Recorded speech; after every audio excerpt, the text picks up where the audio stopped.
नमस्कार. तुम्ही पाहताय इतिहासाची सुवर्ण पाने. सरदार भगतसिंग आणि स्वातंत्र्यवीर सावरकर या कार्यक्रमाच्या तिसऱ्या भागात आपणा सर्वांचं स्वागत आहे. सर्वप्रथम मी सरदार भगतसिंग यांच्या 114व्या जयंतीनिमित्त त्यांना विनम्र अभिवादन करतो. सरदार भगतसिंग यांची जयंती आल्यावर देशातले सगळे सेक्युलरिस्ट लेफ्टिस्ट त्यांना लाल सलाम देण्यासाठी पुढे सरसावतात. द लिजंड ऑफ भगतसिंग या चित्रपटामध्ये सुद्धा भगतसिंग आणि त्यांच्या मित्रांना कम्युनिस्ट दाखवलेलं आहे.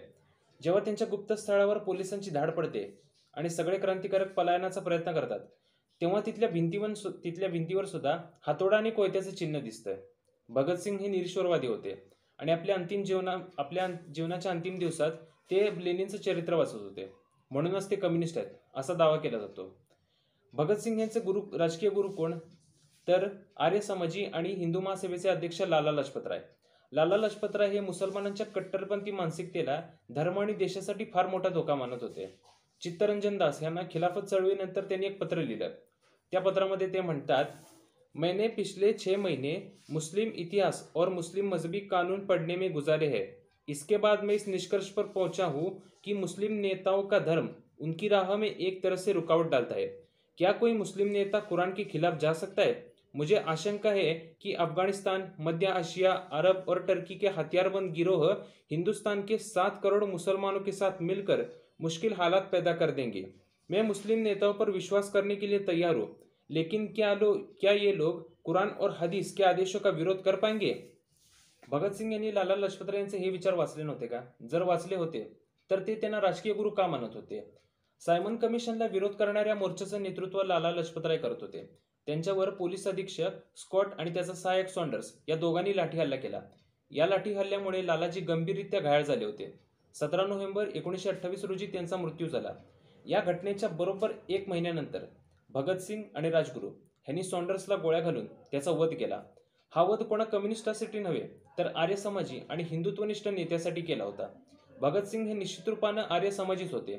त्यांचे आजोबा अर्जुन सिंग हे आर्य समाजाचे संस्थापक स्वामी दयानंद सरस्वती यांचे अनुयायी होते. हा आर्य समाज तोच होता जो बाटवलेले हिंदूंची घर वापसी करत होता.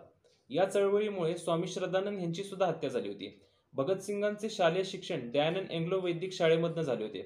भगतसिंग हे निरीश्वरवादी होते आणि साम्यवादाचा घटक हा निरीश्वरवाद असतो. म्हणून डाव्यांना भगतसिंग हे कम्युनिस्ट वाटतात आणि ते सिद्ध करण्यासाठी त्यांचा एक लेख मी नास्तिक का आहे याचा ते आधार घेतात.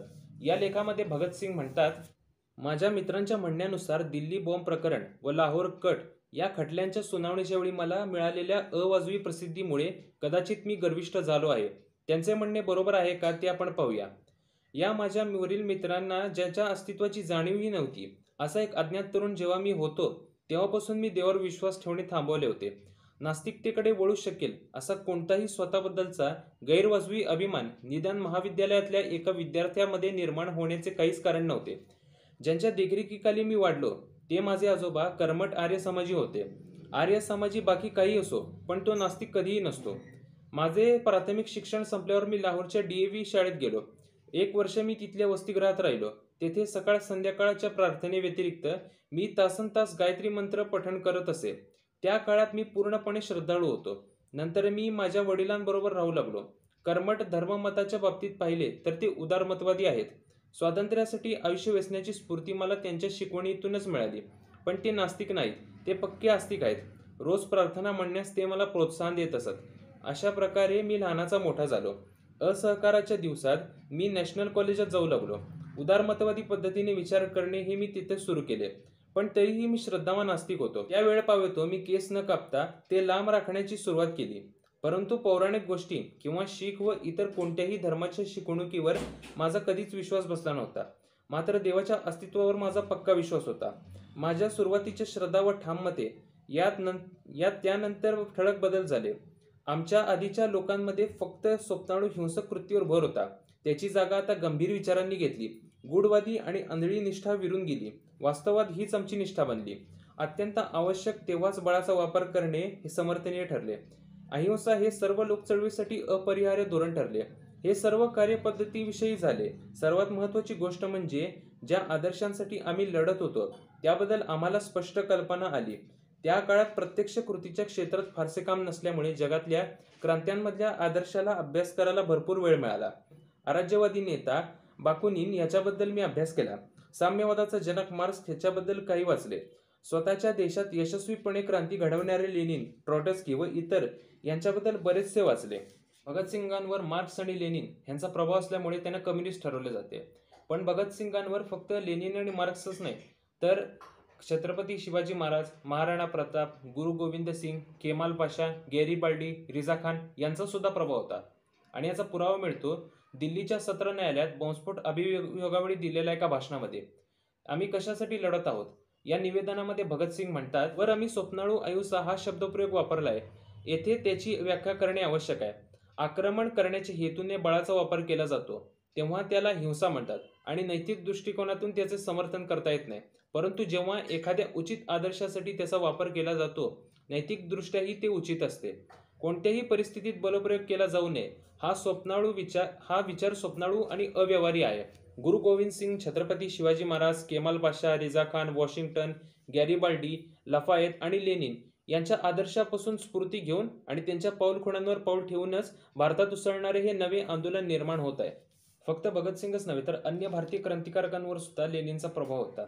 लेनिनने जवळपास 4 वेळा इंडिया हाऊसला भेट दिली होती आणि इंडिया हाऊसला भेट देणारी व्यक्ती सावरकरांना न भेटता जाते हे तर काही शक्य नव्हते.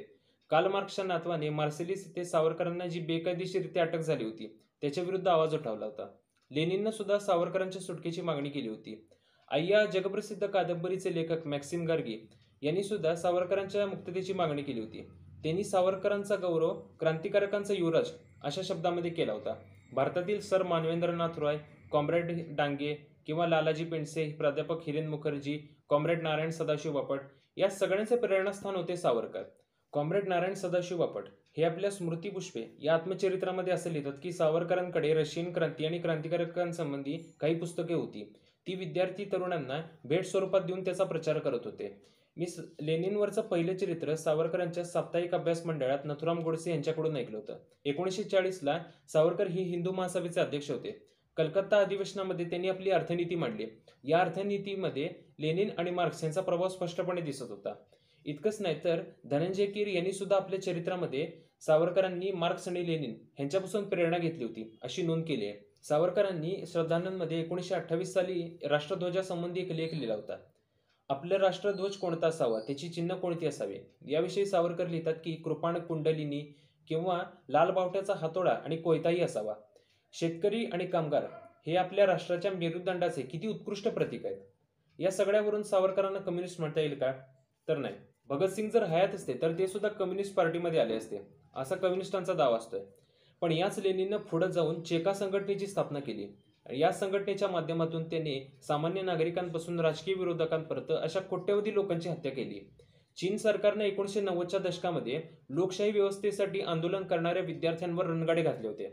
भारतात पश्चिम बंगाल, त्रिपुरा, केरळ या राज्यात सुद्धा कम्युनिस्टांनी सामान्य नागरिकांपासून आपले राजकीय विरोधक, हिंदुत्वनिष्ठ नेते, स्वतःच्या पक्षातील लोकांना सुद्धा अत्यंत क्रूरपणे संपवलेला आहे. दहशतवादाला स्वातंत्र्याचे साधन मात्र मानणारे भगतसिंग आणि स्वराज्य दहशतीच्या जोरावर टिकवून ठेवणारे साम्यवादी हे एका विचारांचे असू शकतात का? भगतसिंग यांना कम्युनिस्ट पक्षात घेण्यासाठी असंख्य प्रयत्न झाले. याविषयी भगतसिंग यांचे क्रांतिकारक गुरु सचिंद्रनाथ सन्याल आपल्या व्यक्ती, समाज आणि मार्क्सवादी या निबंधामध्ये लिहितात, गदर पार्टी के एक नेता संतोष सिंह को रूस बुलाया गया. वहां से पैसा और साहित्य लेकर भारत लौटे. उन्होंने रूस से प्राप्त धन के सहारे पंजाब में कीर्ति किसान पार्टी की स्थापना की. संतोष सिंह की तरफ से सरदार गुरमुख सिंह ने भगत सिंह को क्रांतिकारी दल से अलग करके अपने साथ अपने दल में लाने की भारी कोशिश की. गुरमुख सिंह ने भगत सिंह को बहुत बार समझाया कि तुम इन बंगालियों के झांसे में मत पड़ो, इनके चक्कर में पड़ोगे तो फांसी पर लटक जाओगे और कुछ भी काम नहीं कर पाओगे. लेकिन बहुत बहकाने पर भी भगत सिंह ने हम लोगों का साथ नहीं छोड़ा. बाद में यह कीर्ति ग्रुप भगत सिंह को अराजकतावादी और आतंकवादी कहता था. सोवियत संघ पोषित कीर्ति पार्टी उन पर उतावलेपन और व्यक्तिगत दुस्साहस का आरोप लगाती थी. यावरही जर विश्वास नसेल तर भगतसिंग यांचे मित्र अजय घोष यांचं भगतसिंग अँड हिज कॉम्रेड याचा अनुवाद मराठीमध्ये कॉम्रेड आत्माराम वैद्य यांनी भगतसिंग, चंद्रशेखर आझाद आणि इतर क्रांतिकारक या नावाने केलंय. ते पुस्तक वाचा. हे अजय घोष 1951 ते 62 पर्यंत कम्युनिस्ट पक्षाचे महासचिव होते.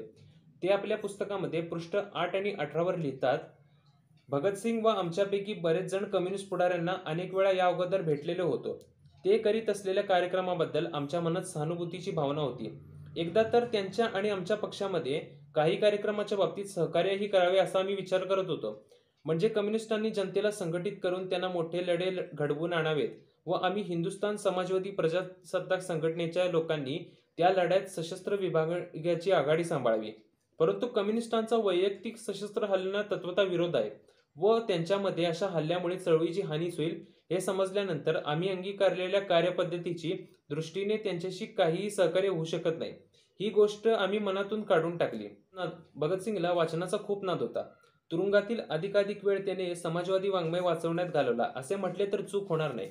जुन्या दहशतवादी पुढाऱ्यांसारखा त्याचा देवावर बिलकुल विश्वास नव्हता. तो कट्टर निरीश्वरवादी होता. तो कट्टर मार्क्सवादी होता असं म्हणणं जरा धाडसाचे ठरेल. भगतसिंग यांचे दुसरे सहकारी यशपाल हे आपल्या सिंहावलोकन या आत्मचरित्रामध्ये पृष्ठ 391 आणि 92 यावर लिहितात, चंद्रशेखर आजाद और भगत सिंह आज जिंदा होते तो उनकी तत्काल प्रवृत्ति के अनुसार उनके लिए कांग्रेस में कोई स्थान नहीं होता. भगत सिंह और आजाद कम्युनिस्ट पार्टी से पूर्णतः सहमत हो जाते.